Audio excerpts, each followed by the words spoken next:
I've been thinking about this player. He's real good. He throws real far. Me. Are we live? Yeah. Okay. All right. I'll be thinking of this player. Nope. I don't know who I'll be thinking of right now, but I'll think of somebody. He's got to be real vague. And actually, somebody's coming to mind right now. I think the only way I can describe this person is vague. I don't really know how to describe this person. Oh, this person's perfect.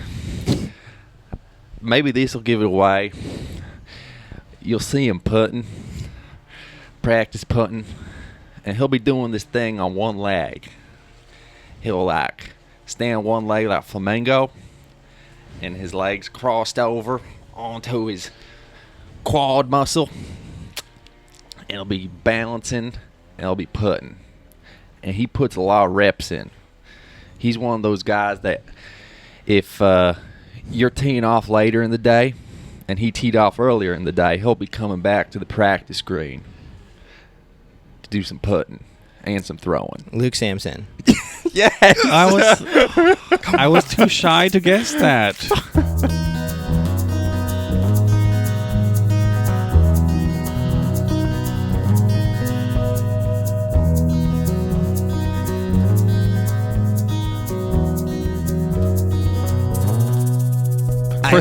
That image of the flamingo. Yeah. Totally.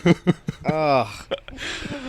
Wow. Luke Samson. I think when I think of top 3 grinders on the road, now he's in the van. It's us and then Luke. Mo. Yeah, us and then Luke. But I remember when he had that minivan, and yeah, dude, he was always out there.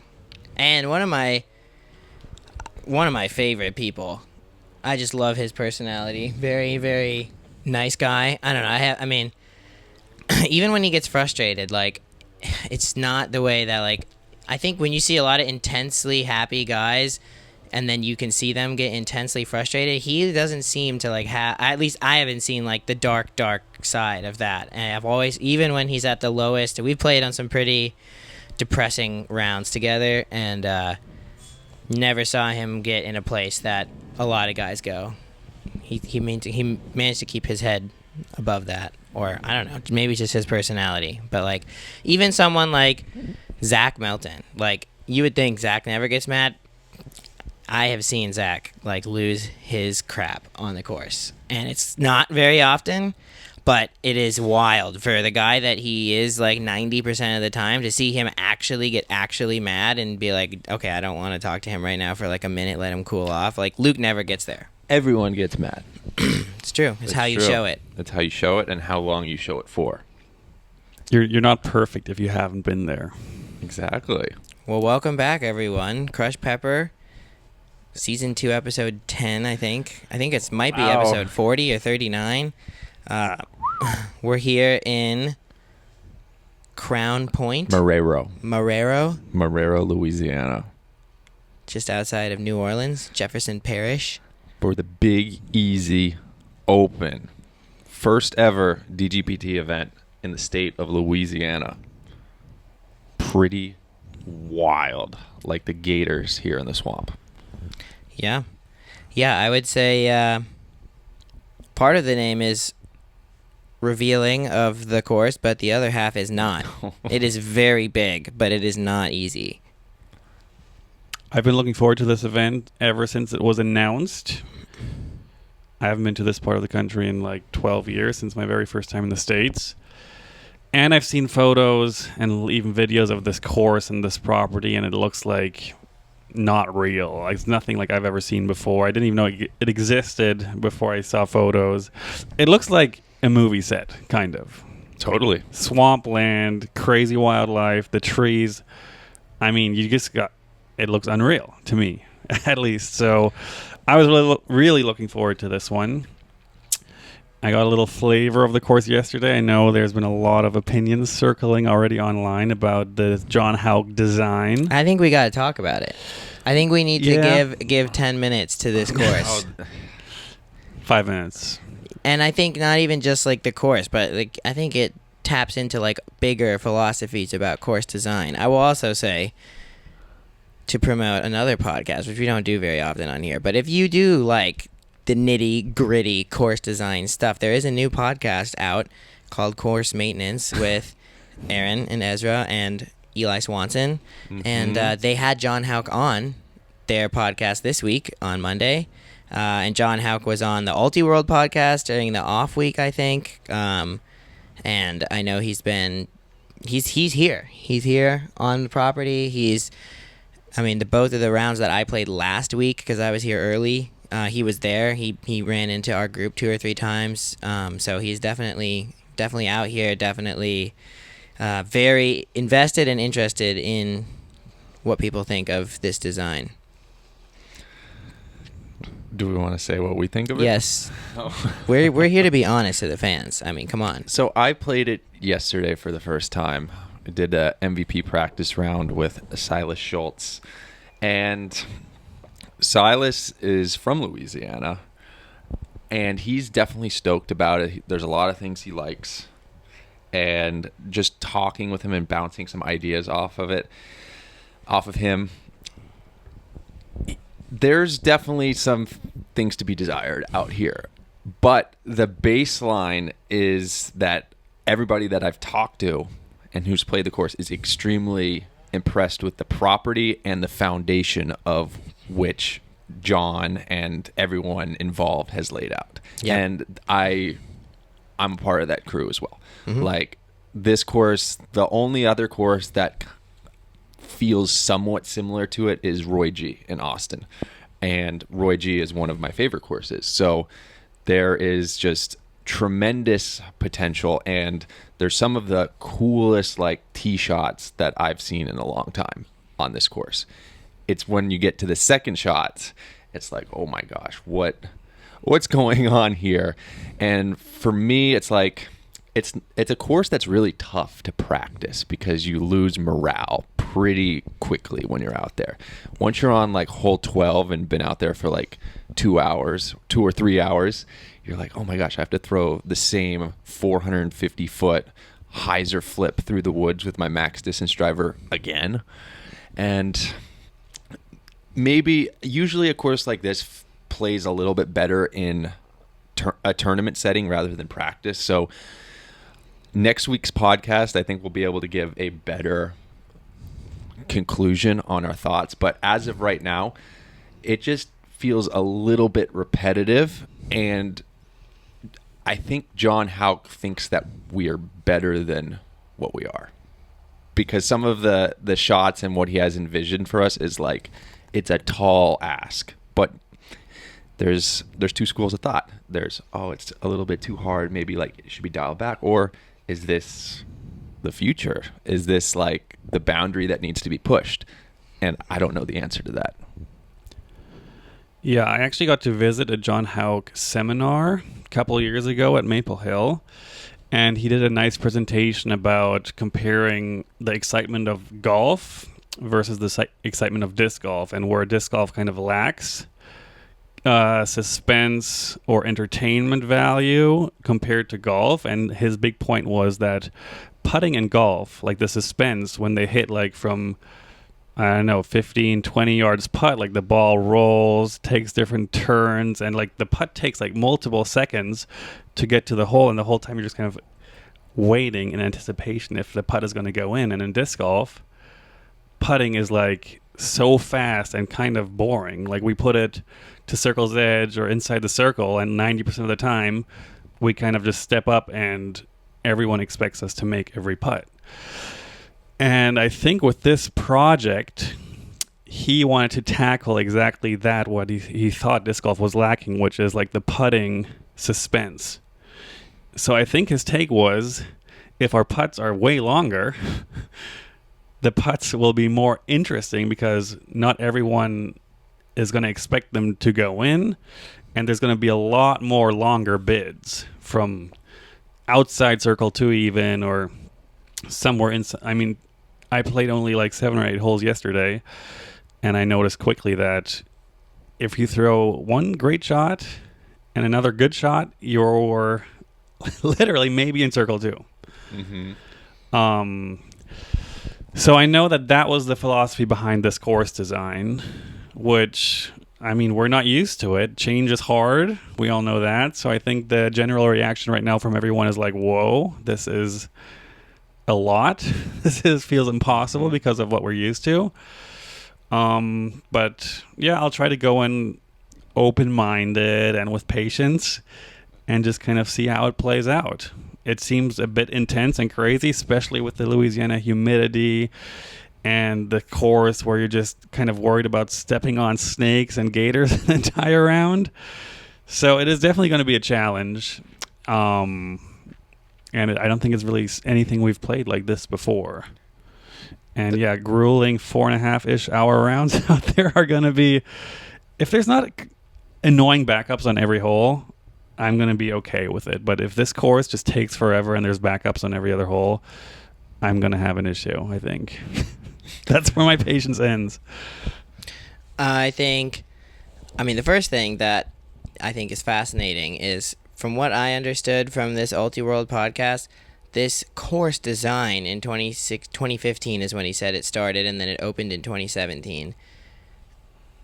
Correct me if I'm wrong, but from what I took away, it basically saved the park, or at least that section of the park that was essentially at massive risk of just kind of becoming a swamp and like a floodplain, big floodplain, which is what it already was. And the amount of work that they did to the course essentially justified to the park to keep that whole section, or maybe the entire park, open. And it was a lot of pumping. All those bald cypress that you see, they don't just like sit in grassy fairways like that. That's not how that naturally happens. They're in standing water, like on hole 1. Like if you want to know where the bald cypress usually sits, it's exactly in that first pond off hole 1. Hence why they look the way they do. Yes, and so it looks kind of odd to see them in all these fairways like this, but that's because they literally drained standing water out of most of these fairways. Hole 18 was a known gator den for years in that little area, and they had to put 8 inches of sand down across the entire property in order to even begin to seed it with grass. And I mean, I'm just thinking about the grass out there. Like, I mean, the sad thing is that the first thing that is the reaction of most of that grass is negative, because people are mad that it's too thick and there's no skips and it's like annoying to throw out of. And I don't disagree with any of those things, but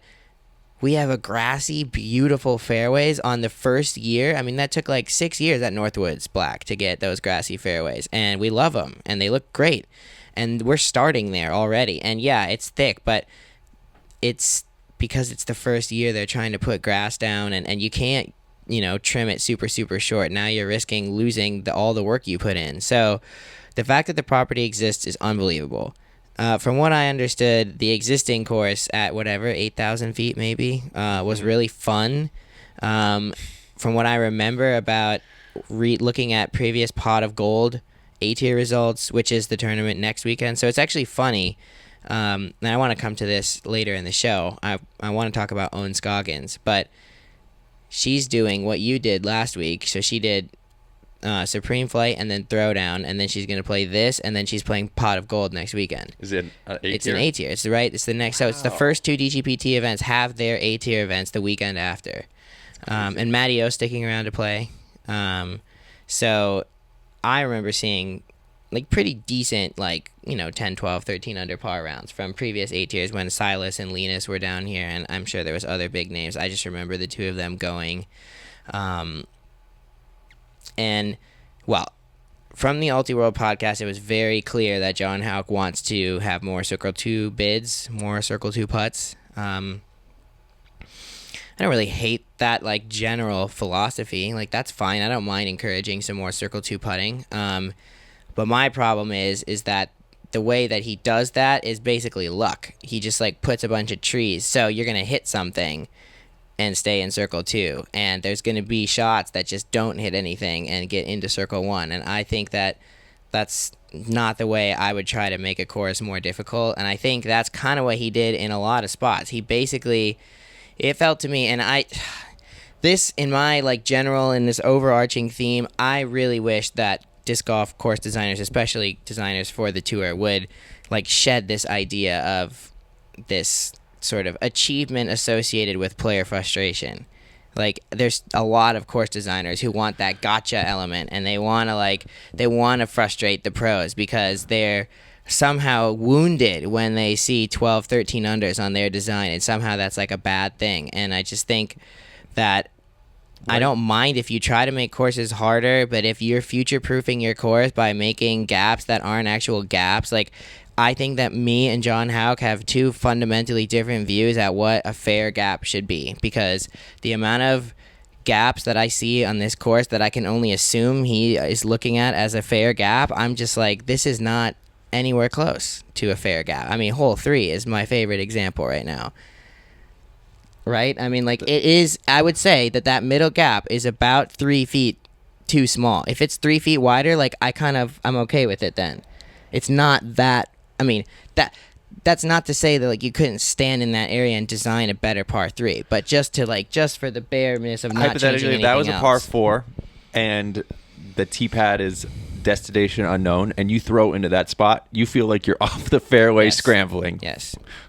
Yes. So I think he has, and then, okay, the last thing I would say is that, especially about some of those shapes, I fundamentally believe at this point that if you are a course designer who does not and has never thrown over 400 feet, I think you have a fundamental lack of understanding of how to design a course for people who throw over 400 feet. Like, I just don't think that people who throw under 400 feet understand the way that shots fly after 400 feet. And there's an amount of these little right angles into baskets and these little like dips off to the right side, and I'm looking at the shape of the fade and I'm like, that only happens on like these little nose up like stall putter shots, and you're asking for this like right hand bank at the end of a low ceiling like 400 foot forehand, and then it's just supposed to like decide to all of a sudden just like hit a wall and turn right 100 feet.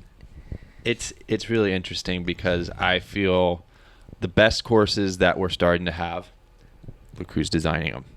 Paul Macbeth. And I mean, somebody asked me yesterday, I don't know who it was. I think it might have been Kevin Hoover. He asked me who are my top 2 course designers right now. Like if I had to pick 2 people to design Pro Tour courses for the rest of time, and I said Paul and Simon. Simon and Garfunkel. Even though we have a completely different... That's why, though, because I think both of your ideas on it are good, and that's where the balance is going to exist. Like, that's where I would have, like, and that's the beauty of the tour. Like, I would love to go from a Simon course one week, then to a Macbeth course the next week. Like, I don't mind some of those harder courses if they're offset with some really fun, like, Simon, and that's what the tour should be. I mean, we should have an event one week where the winning score is, like, 13, 14 under par, and, like, if you shoot even your first round, you're not out of it.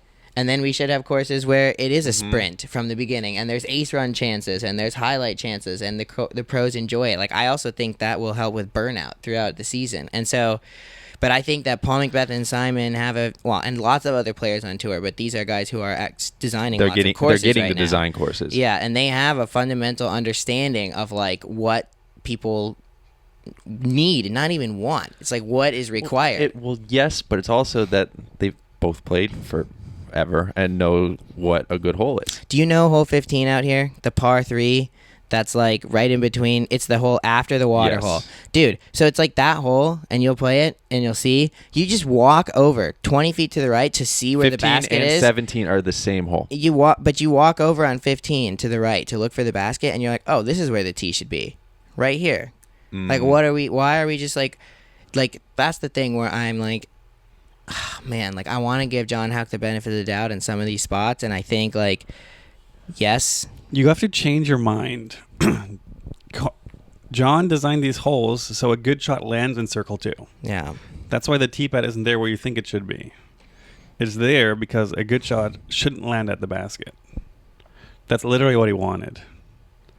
It just makes the hole, like, in my eyes, like, so much harder to film, too. Like, you won't even appreciate a good shot when it comes out of your hand, and the cameras won't even be able to, like, really do justice to those. But, I mean, yes, I see his we don't point. want to... We're not throwing John under the bus or other course designers, so to speak. It's just this is us brainstorming our opinions, and obviously, like, John has his opinion and he execute. And John, I played a bunch of John's courses, and generally speaking, they're all very good. Like, I think he gets really great properties, and I think he has a lot of experience, and I just think I think we have fundamentally different views on like what a fair gap is, and that's like probably my biggest gripe. I think, dude, like hole 4. Personally, I don't love that offset tree that's like right off the tee, 10 feet in the left. That par 5 where you like. It's like, what are we doing? what's hole is it? It's like 13 or 14. It's a par 4, but it feels like a par 5. It's like the 13. Oh my God, another one. Beautiful example. That hole is like, it's okay. So this is the problem. The exactly. tee shot's almost okay, but the second shot is. But nobody's even throwing up the gut on that hole, dude. Everyone I've played with is throwing these like wild, super dangerous, like. We were out there with Paul Macbeth and Matty O and 2 other guys, and Christine Jennings was out there, who's the event lead this week, and they were basically out there because they had heard that the pros were throwing these crazy over-the-top shots and that their discs were landing where they had planned to put the spectators for that hole. So all these big over-the-top shots, which were like backhands and then going to the right. And so Paul was there to show Christine like where he's throwing this line, and Matty-O and him are just looking at Christine. They're like, you know, if you just like make the actual low line like a line, nobody's going to be doing this like crazy stuff. But that's the fundamental difference of like John Houck looks at that gap off 13 and he's like, that's a fair gap. And when you see 90% of pros picking this like crazy over the top route, like it's just clearly not. Hole, I believe 9 is the first of the signature John Hunt gauntlet, like par 3 gauntlet, right? So 10. But hole 9 is beautiful. Like, hole 9 might be my favorite hole on the course. Hole 9 I think is my favorite hole, but 10 through 14, I'm going over the top. So 4 shots in a row, I am just sending it over top. And this is actually, it's been a while since we've had a Pro Tour course that we can go over the top. And I don't mind that in some instances. Like hole 12, that par 5, I like that. That's one of the better shots. Like I don't mind forcing a couple of those, but like you can't sit here and tell me that the gaps are fair when that's what everybody is choosing to do. No, you're gonna see. There's gonna be some highlights out here just for people like AB, Simon, just sending it over the top on, and a lot of it comes down to is like if you find the good landing zone too, you're gonna be rewarded with a spike hyzer into the green. Yeah. Whereas a guy like 5 feet over who threw essentially the same shot as you is going to have nothing. It's going to be forced to go down the tight gap. I mean, like hole 2. Like, tell me a spot on hole 2 where you're throwing it, where you're not throwing over the top on your second shot. I don't think there is accessible. I'm trying to think of hole And 2. even if it was, like, I don't see a lot. I have not seen. That might be another gripe I really have, is that the second half of these par 4s, like, that's where so much over the top is happening, is because whatever is determined to be the gap is non-existent, and so people are picking an easier gap and just focusing more on, I might not put it next to the basket, just but I would rather progress 300 feet or something. Yeah, would you rather like progress 200 feet or 400 feet? Yeah, so hole 2 is like one of those to me where it's like no matter where you throw, you're going over the top on the second shot, and that point then it doesn't really like bring in the 2 gap concept. I'm not sure. What do you think of hole 2? It was my first hole off the plane yesterday, and I was tired. And I don't know if you go into a course with all these, what's the right word, controversial opinions off the bat. You try to go into it open-minded, but you're already expecting all the things you've heard from, you throw a good tee shot, and then you're just left with nothing. So that's how that hole felt to me. I threw a good tee shot and then just looked Did you go at left the basket side? And I was like, okay. So, yeah, I mean, you throw 2 good shots in that hole and you have a 50-footer. Paul and Matty-O were talking about the philosophy of what should good and good get you, what should good and great get you, and what should great and great get you. And so basically, Paul was saying at the most extreme, good and good should get you a par no matter what. good and great should get you a circle 2 look, and then great and great would get you a drop in at the most extreme, like at the most difficult of that philosophy.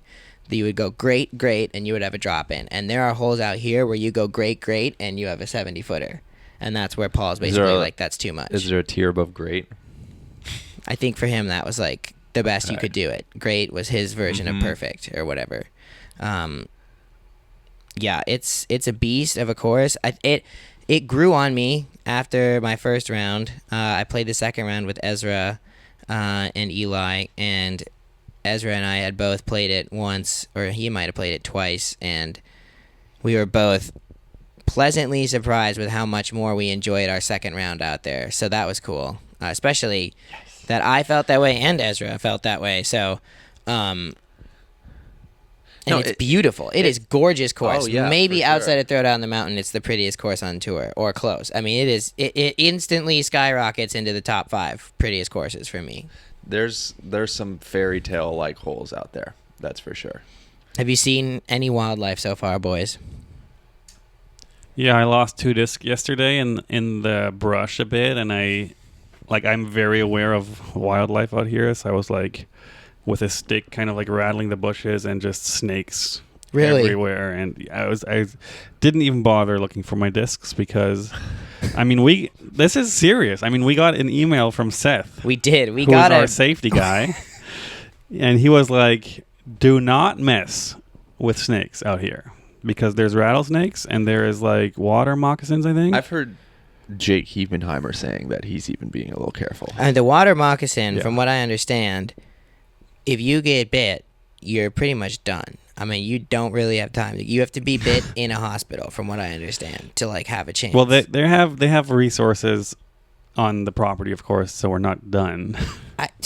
But with the water moccasin, Jake made it. I talked to Jake yesterday, and he was like, "It's the only snake I will actively move away from in my life is a water moccasin." Okay. It's the black one. Yeah, I know. Yeah. I think I saw one yesterday. Andrew Gum of MDG, he saw one, and he was filming it just to show proof that he had seen one. And as he was filming it, he didn't realize he was standing on a fire ant nest. So he got absolutely brutalized. And I mean, the blisters he's getting are like, I mean, they're like bigger than my thumb. It is insane. And I was like, man, I suppose that's better than a water moccasin, but it can't be by a lot. It's probably by a lot. Probably by a lot. Yeah. But let's talk about something else. Eagle, you had an off week, on week. Oh, yeah, last week. How was that? So for our listeners who don't know, I stuck around Brooksville, Florida, and played the Throw Down the Mountain. Iconic tournament. But it was just it was an interesting feeling coming off the Supreme Flight Open and then going to play the same course with a very, I wouldn't say very shortened layout, but substantially shortened layout.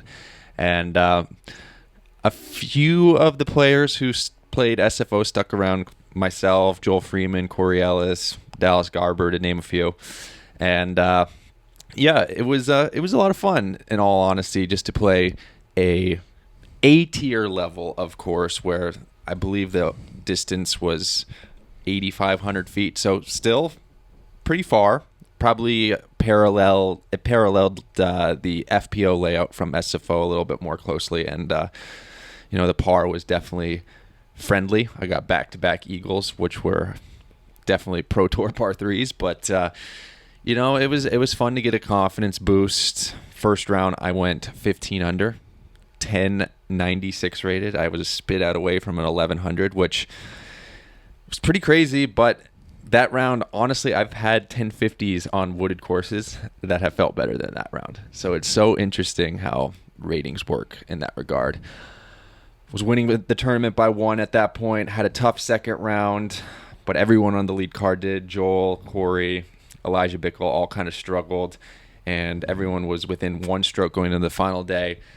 Long story short, it was me and Joel at the end. It was a battle coming down the stretch. He grabs 2 strokes on me. And going into the final hole number 18, we're running out of daylight. Joel bogeys, and I birdie. We tie it up, and the TD, Avi, Kevin Kiefer, course managers right there, basically saying, it's too dark to play.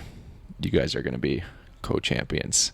So we both get an A-tier win, which is pretty interesting. I think Joel and I were fine with it because we were kind of burnt out on that course, in all honesty, of playing it so many times over 2 weeks, and we were wanting to get to New Orleans, especially the final day. The reason we had such a late finish was because there was 2 lightning delays before we even teed off. So with daylight savings and everything, the clocks reset that evening. So instead of teeing off at 2:30, we teed off at 3:30, and then with the lightning delays, turned out being 4:30. So Okay. we weren't hopeful of finishing the round. So the fact that we finished was pretty good. Like, we were hypothesizing, like, we just got to get through at least 9 holes to determine a champion or whatnot. But it's a solid event from Joel and I. Like, we both played really well, and we both did some really stupid stuff coming down the stretch. So I think we both deserved what we got, and Second win of the year. Second win of the year. And Because your Hawaii tournament was in January, right? Okay. Yeah. When was the last time you had 2 wins before March? Before April? That's a good question. I don't know off the top of my head. Couldn't have been 2019, could it have? Or 2018, when you won Vegas? And there would have had to have been some other thing right there? Or the year you won Memorial? I don't know about like two wins before March. Because you won... I remember... Did you win Vegas and Memorial ever in the same year? Nope. But you've won them both. Not in the same year, though. What did you get up to in your off week? Oh, yeah, I got an ace, too. Oh, that's right. I aced hole 7 at Olympus. If you guys have seen Goose's ace, it was literally the same shot with the same disc, and with a Goose reactor. And with a Goose reactor. So you're throwing that. Yes. And I love it. It's really good. It's probably my favorite runner reactor that I've thrown. It's that particle proton. I mean, it's the same as the Castle hole ones that I've been throwing since. I don't know. I think it feels better. Like more stable. I think it's a little more torque resistant, if that makes sense. Shoot, I might need to get one. They're really good. So it was the same disc, same hole, same skip into the basket, and this is the X factor. One of the same card mates. Elijah Bickle was there for both aces. That's nuts. So if you guys don't know what to throw on hole 7 at Olympus, it's a Goose reactor. It's a Goose reactor. I will say, though, in that current slot in my bag, I have a Simon Line Balance, and it flies amazing. So it's not getting kicked out anytime soon. That thing flies so money. V3? Yes, the V3 is... it's my dream. So many people love the V3. I know. It's crazy. I know. What did you do?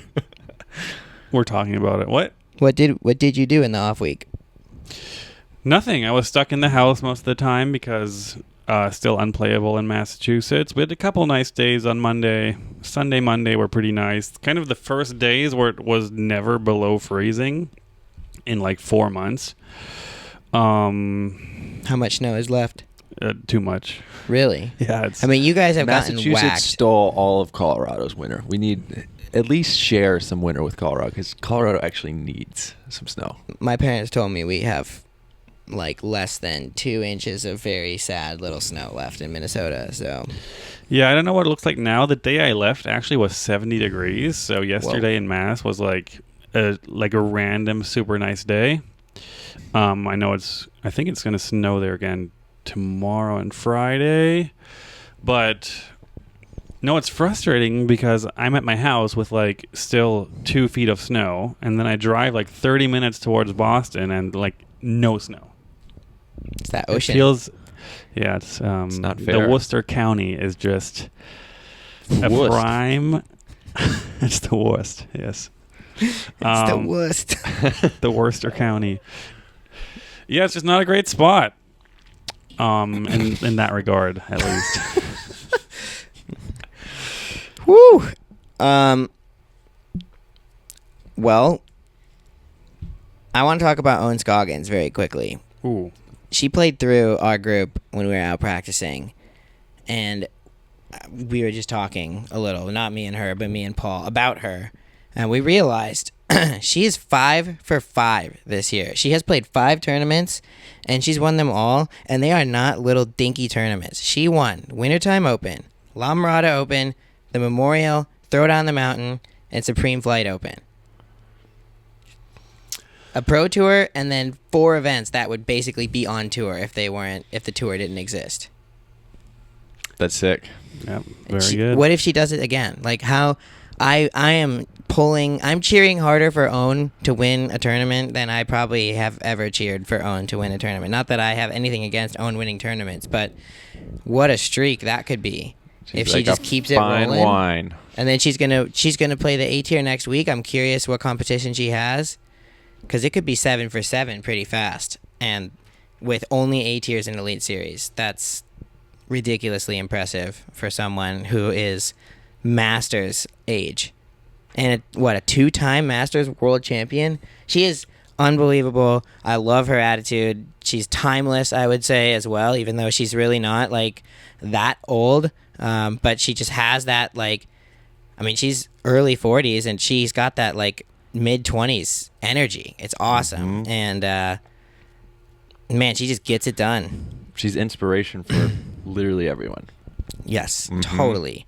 I think she has fantastic perspective on life as well. I think that's why she seems so mentally calm out there and just doesn't seem like the nerves or like her mental game is whatever like the reason that she's struggling. I think she just has fantastic I perspective. didn't listen to the whole thing, but Ratana was playing a little bit of an interview that she did with her husband. I don't know. It was from a few years back, and it kind of told the story about like how she got into disc golf and like how she met her husband. What's her husband's Justin? name? Justin. Yeah. And it's like they they got married after like a month of meeting each other. It was like crazy. It was like this Lao American podcast that these people do that reached out to Ohn, and I don't know the name of it, but with that info, you can say, Ratana, what is it? You can speak, You can speak. but we won't keep it we, in. we won't Yeah, hear. it's- We won't hear you. It's edited out. Okay. It's called Lao American Sports. Lao American Sports. All right. The podcast is called Lao American Sports. Was it in English or It was- Laotian? It was in English. Okay. Uh-huh. Episode 23. Highly recommend going listen to that if you want to have some more insight on Ohn. The amount that I did hear was like, oh, this is cool to actually hear her story because she doesn't do many podcasts. No. I mean, I wouldn't say that her language skills in English are particularly high level. I think she can get by, but I think You can understand everything she and she says. can understand everything she says, and she can understand everything that's going on. But I think for like an in-depth level of like what we're talking about, I'm sure she would be way more comfortable in her native language. I mean, and for the same reasons that whenever I was doing stuff with Silva, if it was deeper than the surface level questions, I was instantly asking her if she would rather do it in Finnish. And for the surface level stuff, she rather would do it in English to practice. But yeah, she was very happy to have that option. The funny thing is like for a while there was talks of my wife Ratana, she's Laotian, and her family has some people who are fluent in Laotian, and we were trying to like figure out to get one of her family members as a translator to do a podcast. And that Oh was, my gosh. that was like a while ago. That would be, if we could have her on here, that would be a dream. I would love to do that in the future. Let's try to hold us to that, little Scoville units. If we could get Ohn on, that would be, I just love to hear her story. I just think there's so much I don't know. That would be a sick podcast. So my off week, I'll be brief. We traveled through Florida, the coast of Florida and Alabama and Mississippi. We did Santa Maria Island with the MDG crew.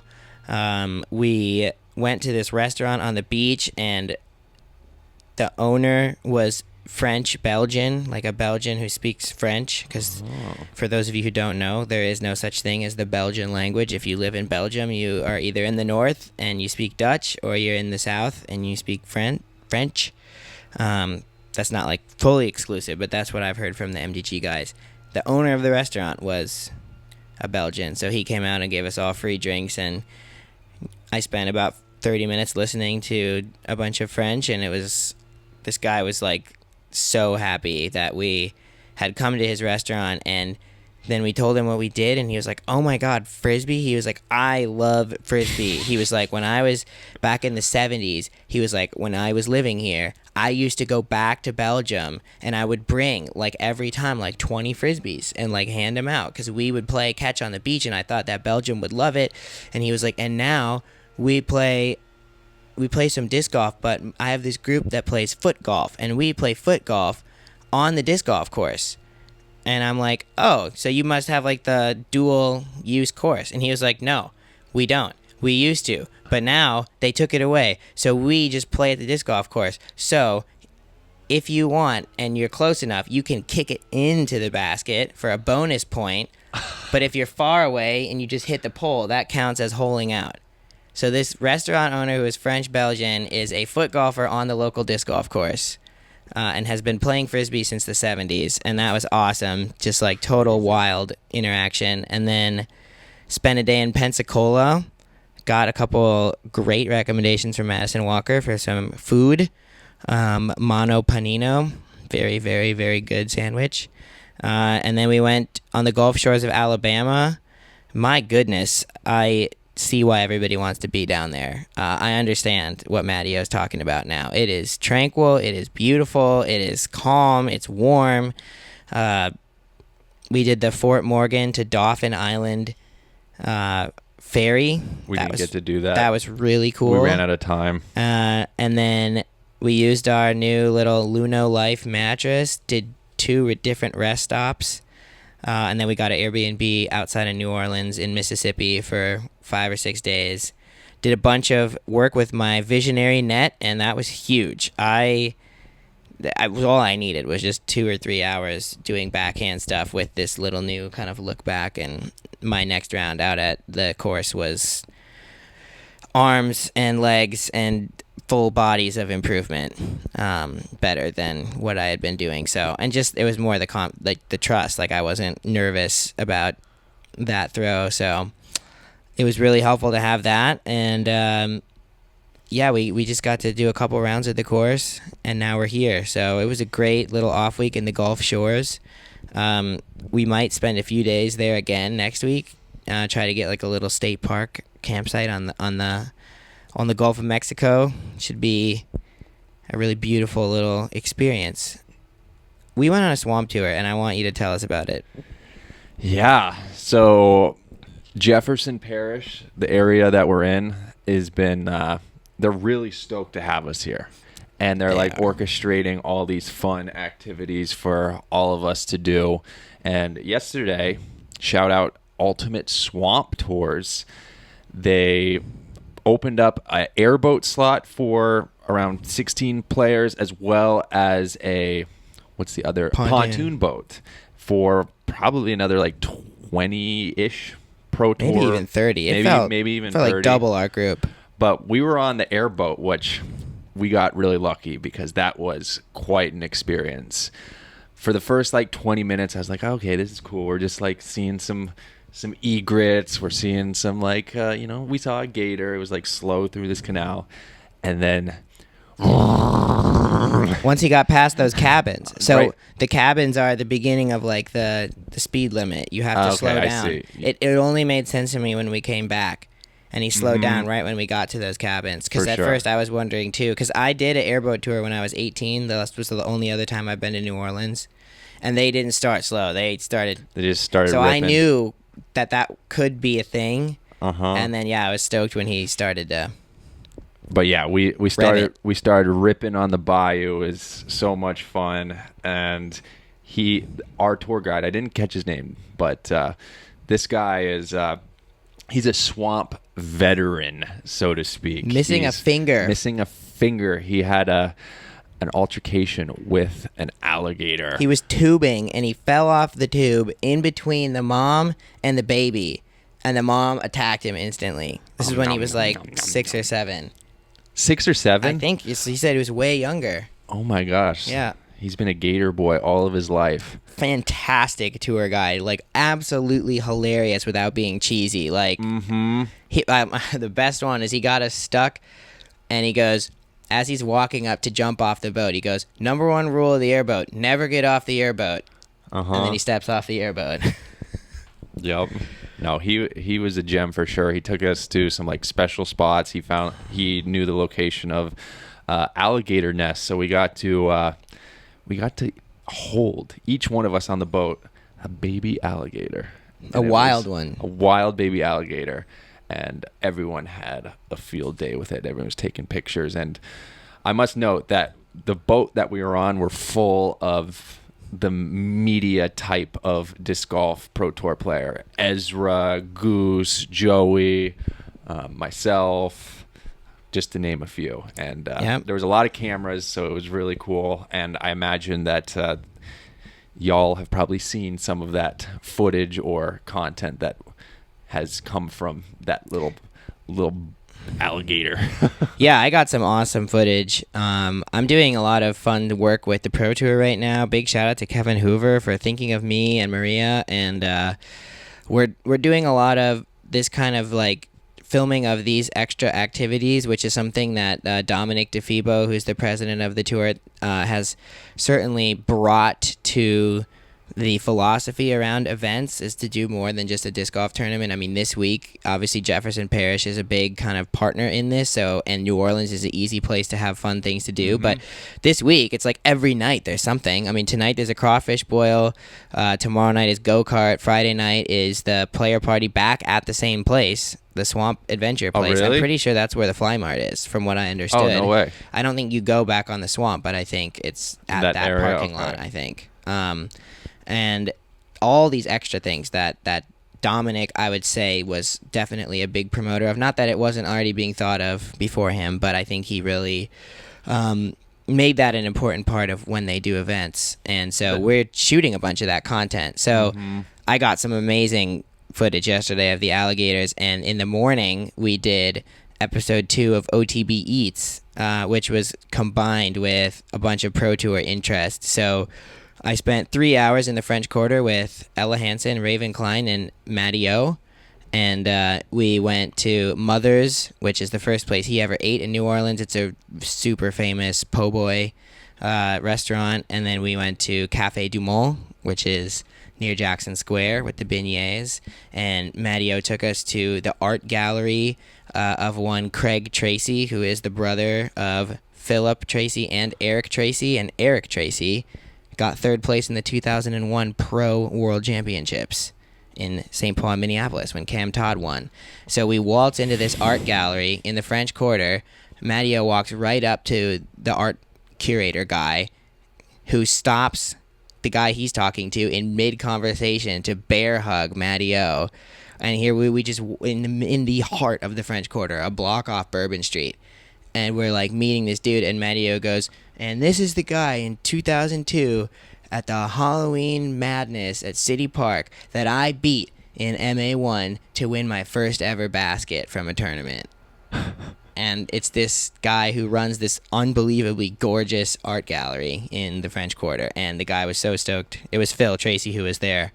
The other 2 brothers were not. But I've been learning a lot about the Tracy brothers and about Southern Nationals, Jim Oram, just kind of the legends, Levon Wolf, all these guys who from the South. And I've just had the honor this week of filming The Blueprint, which is my series that I do with Paul, and we had Matty-O on there, and then we spent 3 hours with him yesterday. So I've been soaking in the Southern disc golf history, and to have already known about the Tracys because of the previous 2 days, and then to go into the art gallery and connect the dots in my mind was really fascinating. So we have some really awesome footage that will be out on OTB's channel, but the Pro Tour is basically taking all the footage that I'm using and taking at these events, and they're going to cut a bunch of it into the broadcast, and they're going to use a bunch of it for social stuff. So in theory, if you didn't see swamp stuff on Aaron's channel or Ezra's channel or Taylor's channel or whoever was out there filming, like I got a bunch of it. That will be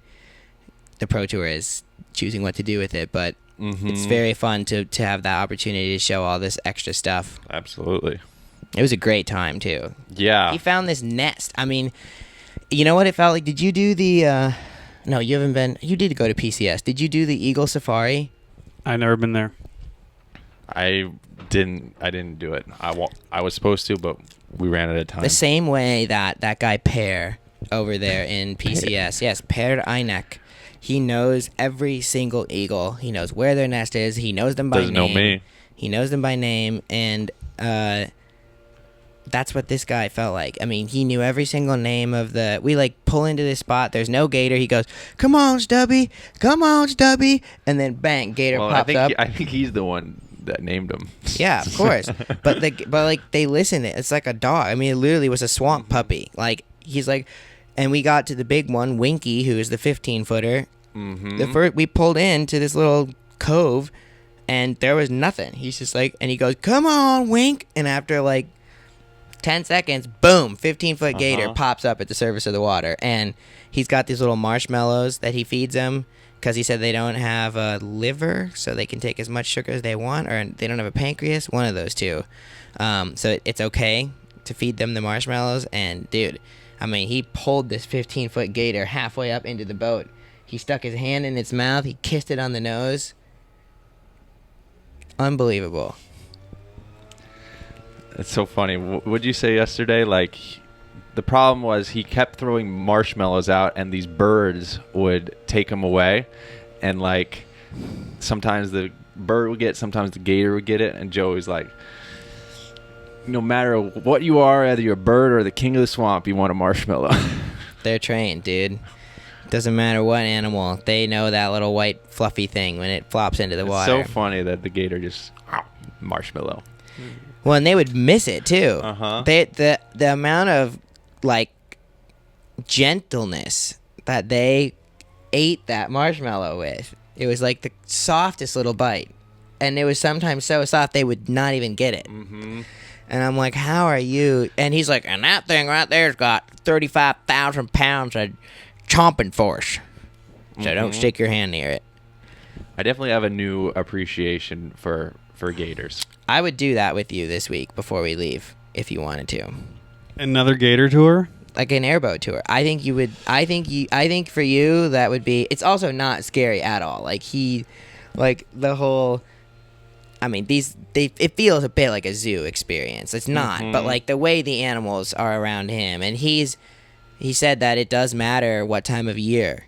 So he said that it's mating season right now, so they're a lot more docile, and they're not as hard to find. They're like easy. They come to you. They're not. He said when it's not mating season, and when it's like, leaf blower. He said when it's not mating season, they are not interested in coming to see the guests, and when you try to go find them, then they're really aggressive because they want to be left alone. But right now, they're like, when you're in mating season, you're out and about, you know? You're putting yourself out there, so you got to be present in the waters. Just looking for some marshmallows. Yeah, but I think it would be Loving fun. marshmallows. If you can get over It's a your good fear. podcast name. Not really about fear. Oh. Just, I'm like, yeah. I was yesterday because I was played too. because I played the round, and I'm like, oh gosh, I drove from Mississippi early in the morning, and I wanted to like actually chill out, and I was like rushing over to get to the swamp tour. I'm like, maybe I should just cancel. But then I decided, you know what, just do it. When are you gonna have the opportunity to be in Louisiana and Next do year. an airboat tour? Maybe not next year. You never know. And I just said, let's do it. Worth And it. Totally worth totally it. worth it. Mhm. Stuff like that is like almost always worth it. Mhm. Just go do it. Yeah, Make Avery Jenkins proud. and even That's what I think. yeah, I would say like just the guide himself, he was an amazing experience. So, do you have a wine, shine, or dine? Nope. Not today. Okay. Do we have email? Ooh, We don't have Wi-Fi. no, I have it on here. There was a good What email. time are we at right now? We're like just under an hour, like barely. Okay.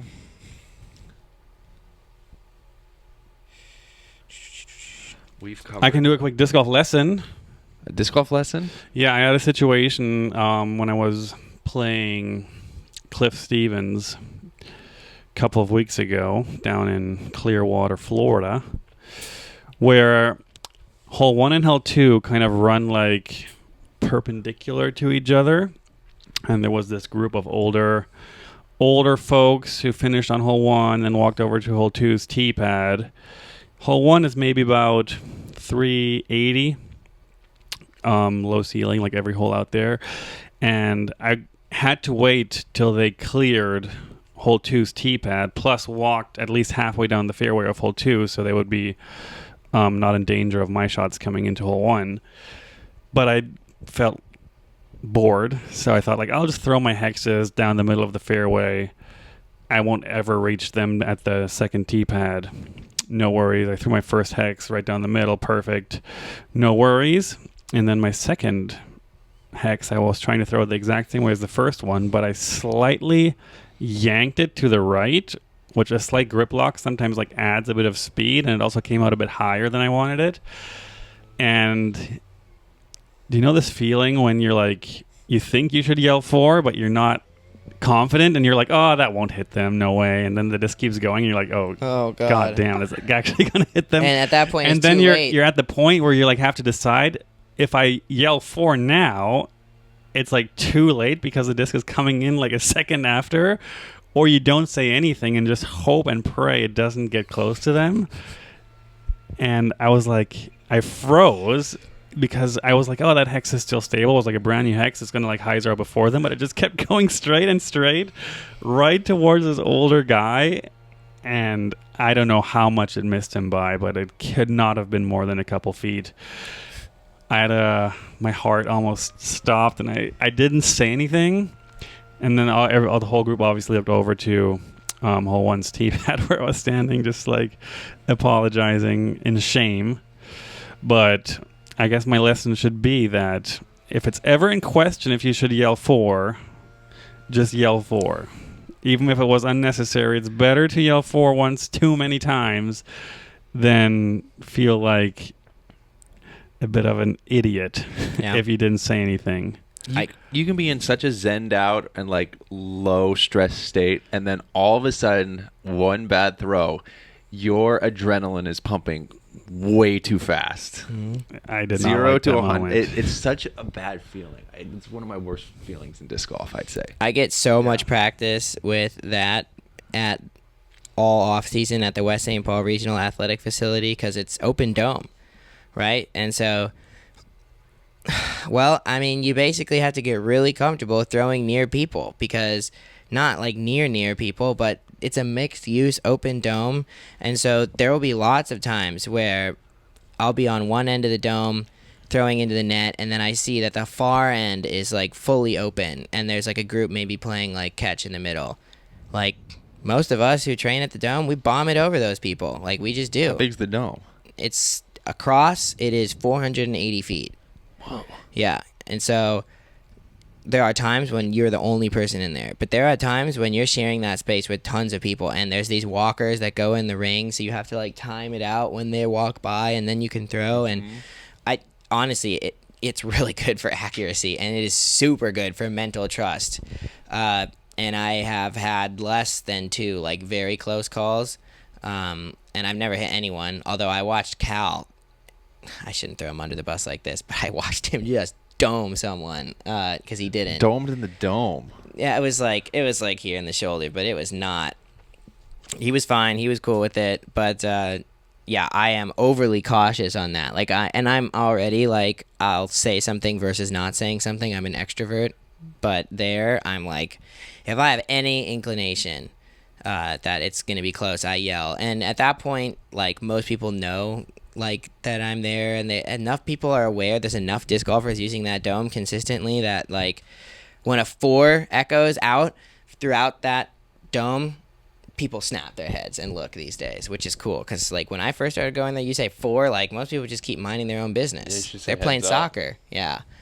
So now everyone snaps over. But that definitely gives me a lot of practice of that sort of, can I throw, or are these people like going to be in my way, in my shot? Well, when I was a kid, I was drilled by my dad to, when someone yells forward, to just duck down and cover your head and protect yourself. Like, don't even look. You just get down and protect your head. So I think if you hear four, looking towards where that four came from is the wrong Because it might instinct. be coming at you. Yes. Like, And you then might look at it and then you get freaking slapped in the face. You might use... Were you at European Open the year that Austin Turner got hit in the head at the practice field? Yeah, I was. Somebody drilled him from like 100 feet, and like they had to call an ambulance. Yeah, it's a nightmare. Be careful when you're throwing these. I teach that when I'm doing Uplay clinics as well. I basically tell all the kids before we start. I say the quickest way to shut this entire experience down is that you hit someone.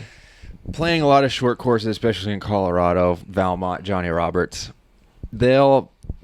people will be throwing 14.5 speed drivers on like 150 foot holes, and they'll be coming on spike hyzers, and they'll almost hit you, and you have to you're screaming at people to yell for.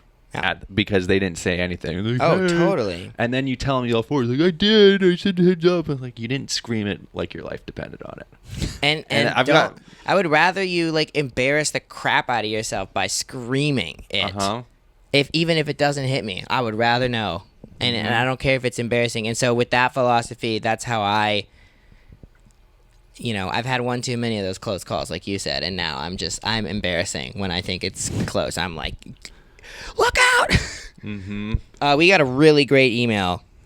I'm going to go through it, and there's some really awesome questions. It is from Greg. Greggy Biscuits? G.K. Sharrow. First off, I really enjoy your podcast. It's something I genuinely look forward to, and it made it even more fun to follow you at the Supreme Flight Open. I was able to attend all 3 days of the tournament this year. I walked with each of your cards for at least a part of a round, and it was awesome to see up close what you all can do with the disc. I've played that course a number of times myself, so it was interesting to see how you all attack those holes. I have a couple questions. Did you feel like you were playing too late on Friday? It looked pretty dark out there. I'm curious whether that affected you at all and how you personally weigh pushing to finish a round versus dealing with poor visibility and conditions. I think that only affected me. Yeah, I think we were pushing the limits a bit too far there. I wish they would have called it maybe 15, 20 minutes earlier. But again, we're just out there doing our jobs, and it's not up to us when they blow the horn. So you remember what we talked about 3 days ago? Me?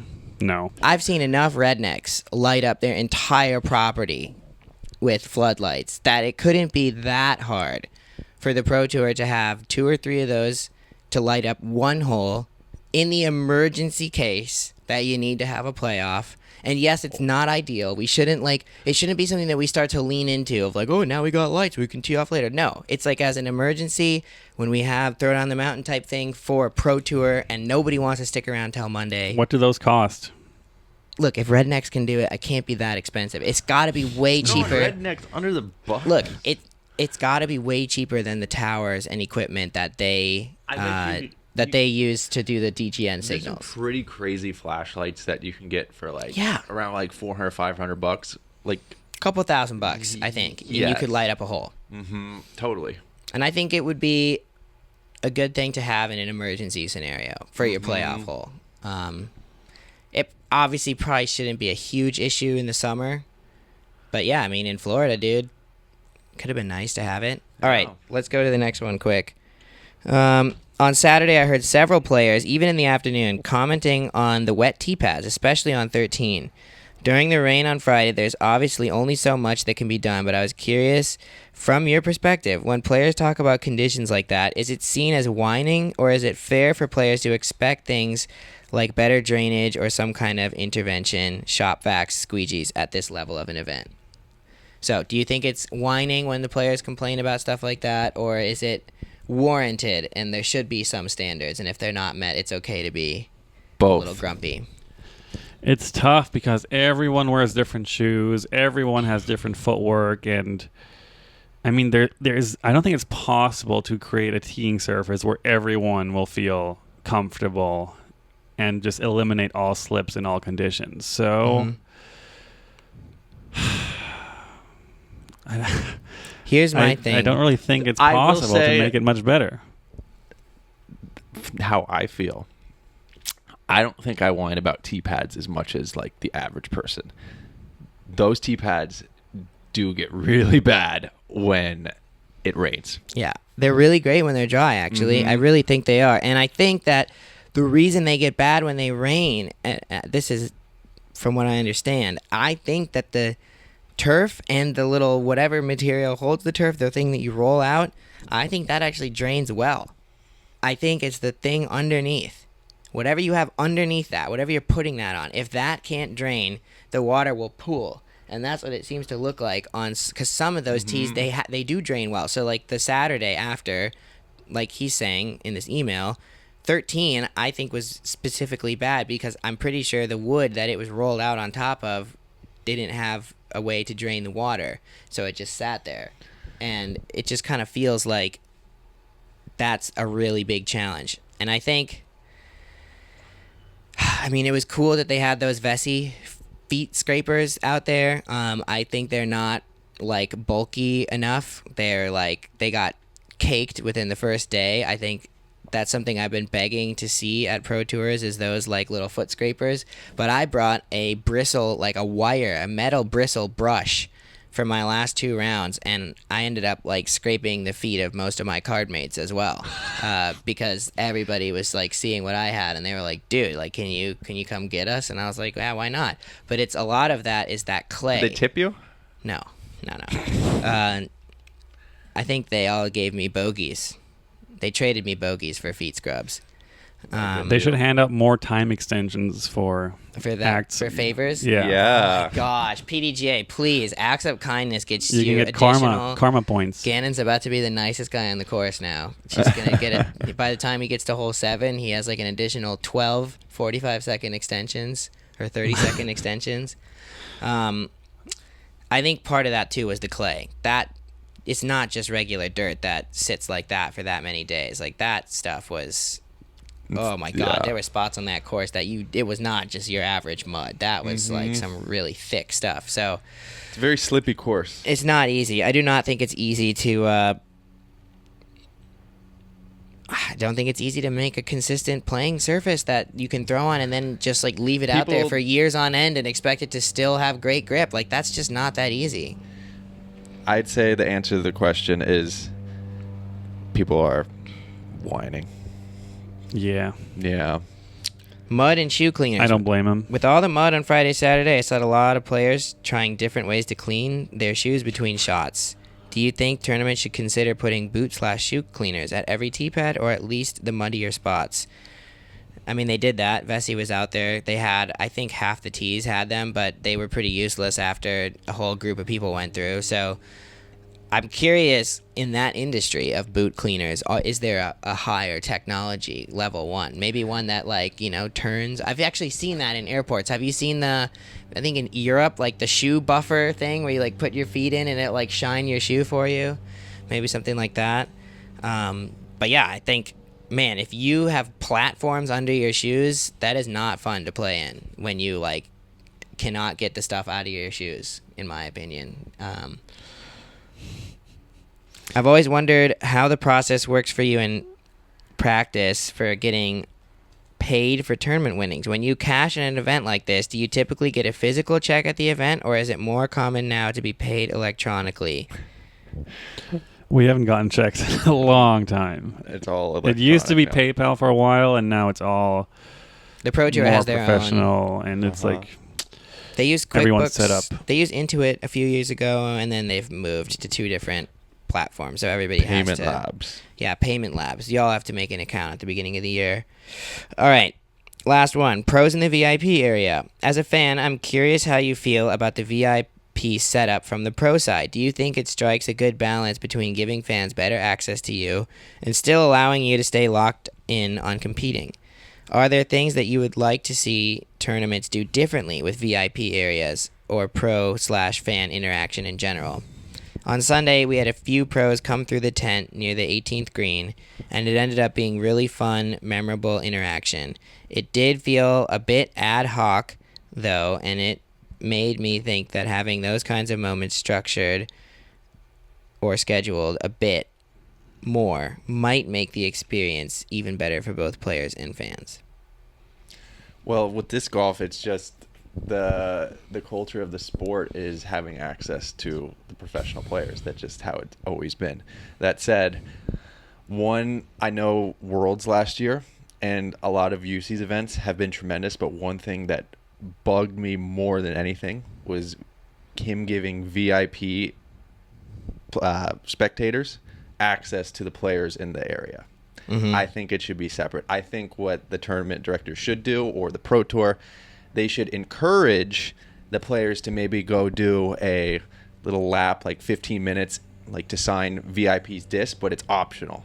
I think keeping it separate, because you'd have to pay so much money, and probably it's not even an option to go rub shoulders with Tiger Woods, Rory McIlroy. You can't. No way. You can't do that. So What would you have to pay at an NBA game to like go down and sit courtside? Mm-hmm. There's an autograph tent. There is fly marts that a lot of players come out. Like, players want to interact with fans, but there's times where, they want to get stuff done. They want to go to their car. They want to eat something.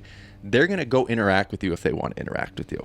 I like the You way gotta they keep set it up those separate. tents, though, because it's like you don't have to go in those tents, but you are, as a player, allowed to go there. And the VIP tent on hole 12, 13 down there, that big one, they got the full experience during the rain delay, because all of a sudden there's 45 pros sheltering with them under that tent. So there was like 10 fans out there who had been out there, and then all of a sudden they were just like looking around in glee as like 50 of their favorite pros were all just sheltering from the rain right next to them. Yeah, I agree with Eagle's take totally. I wish the Pro Tour pre-tournament would let us know exactly like where the VIP areas are, and would encourage us to go give them some sort of special thanks, or I mean, they're out there really supporting us, and we want fans there. We want to interact as much as we can, and within reason, of course.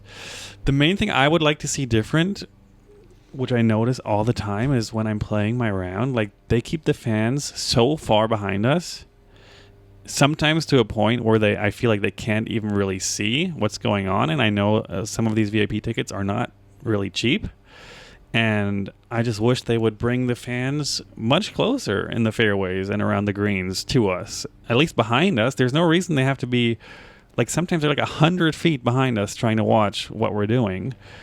And I know that the crowd control people are just following whatever instructions they've been given. I just wish those instructions would change a bit. Like, these people paid, like, how much is like a VIP pass for a weekend? It's like $80, $100 or something? Yeah, I think that's right. I thought 75 when I first heard about them.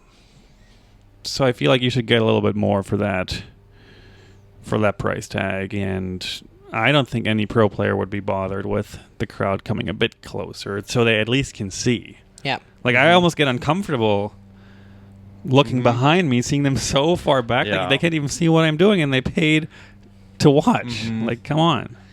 Yeah, I can agree on that. And the last thing I'll add is, for me personally, I like interacting with fans when I am ready to interact with fans. So if I can, like, be told by the Pro Tour to have a time slot to be at said place, I'll be able to bring my best self to interact with fans, rather than like some awkward in-between scenario, because that's usually my worst interaction, because I'm like trying to get from point A to point B.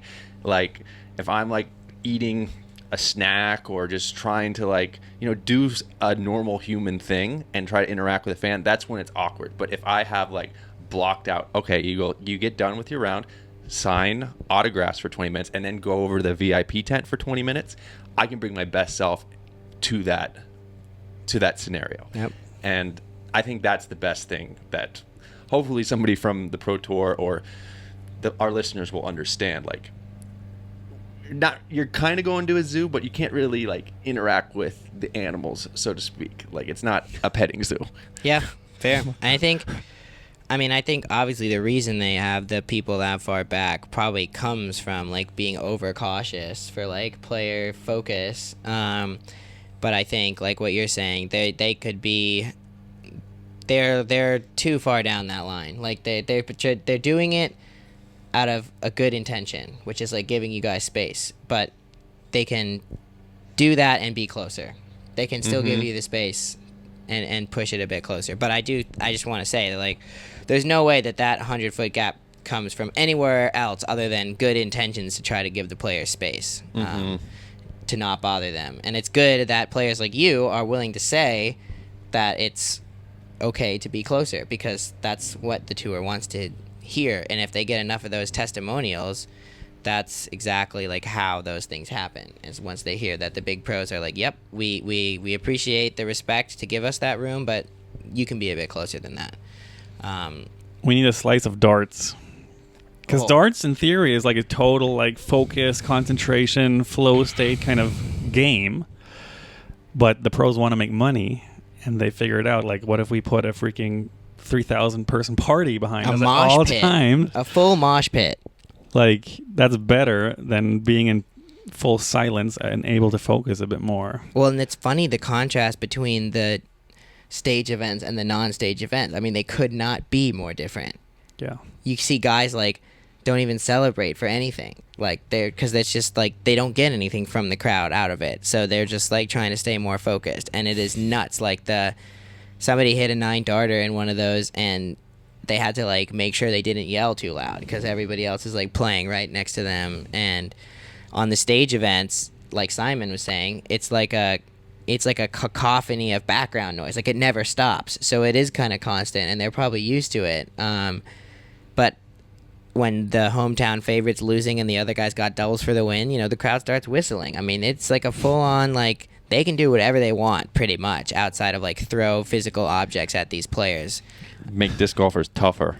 I mean, I do think we're kind of weak mentally, honestly. Oh, When yeah. Oh, yeah. Every time you're complaining about distraction, just think of how Steph Curry is able to be so accurate despite everything else going on around him. It is a different thing when, like, there's a wall of people, though. That's completely different. Yes. Yeah, when it's Rather constant than just, noise. like, 5 people watching you and one person moves in the background. It is much different. Well, it's like I like to sleep with a white noise machine. It's like your white noise machine would suck if it just like turned off every 10 seconds and then turned back on. It's only good because it's constant the whole time and it has that blanket of noise. Yeah. So that's the same with the crowd. If it's going to be nice and consistent the whole way, then it really helps. And darts has the chanting, which is obviously I think probably comes from soccer. But they have all their songs and their chants, and that's like a great environment. And I watched the UK Open last week. That was really awesome. Tons of amazing matches, and the saddest thing is that the final was the least exciting of all of them because Luke Littler that's the saddest part of this sport right now, is that Luke Littler is so good. He's making those matches boring because he's so good. It's like not even fun to watch. I'm like cheering for James Wade. I should never be cheering for James Wade to do anything good on the dartboard. He's not a guy who deserves cheers from me. And I'm hoping for James Wade. Eagle's shocked that I'm slandering this guy he doesn't know. I'm making fun of the darts portion of the That's podcast. right. Oh, okay. I just think that James Wade, like, I'm like hoping he starts out hot because I know he's got no chance. So, Episode name. Swamp Light. Welcome to the swamp. welcome to the swamp. There we go. I like that. Okay.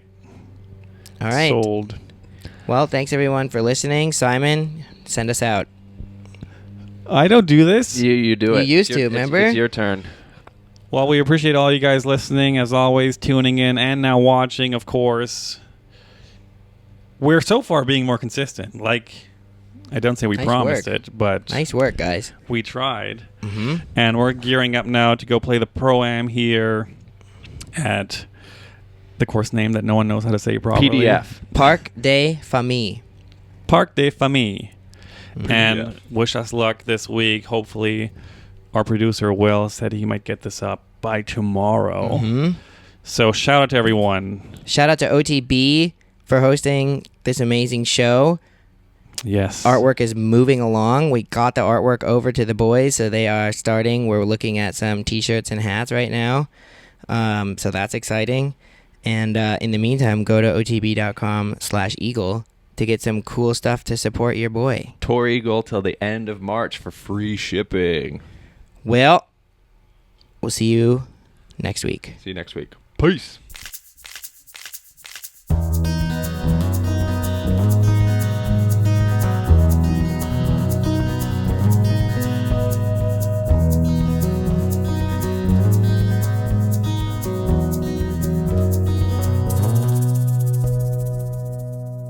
Alright, the door doesn't close all the way, so So it should be extra loud. be extra loud.